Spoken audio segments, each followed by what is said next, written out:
మొట్టమొదటిగా నా ప్రార్థన దేవుడు వింటారు.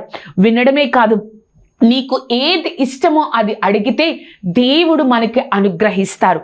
రెండవదిగా, మనము దేవుని యందు నిలిచి ఉన్నప్పుడు మనము దేవుని శిష్యులుగా మనం మార్చబడతాం. మనల్ని ప్రతి ఒక్కరు చూసినప్పుడు నువ్వు దేవుడు మాత్రమే నిన్ను రక్షించాడు, నిన్ను ఆశీర్వదించాడు అనే సాక్ష్యాన్ని మనం వింటాం. మూడవదిగా, మనం దేవుని యందు నిలిచి ఉన్నప్పుడు మన జీవితంలో పరిపూర్ణమైన సంతోషం కలుగుతుంది. ఆ సంతోషానికి ఆధారం ఏమిటి?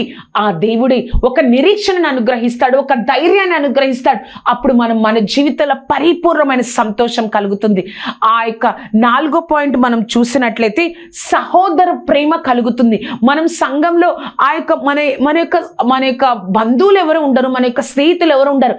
కానీ మనం సంఘంలో సహవాసంతో, దేవుడితో, సంఘంతో సహవాసం కలిగి ఉన్నప్పుడు సహోదర ప్రేమ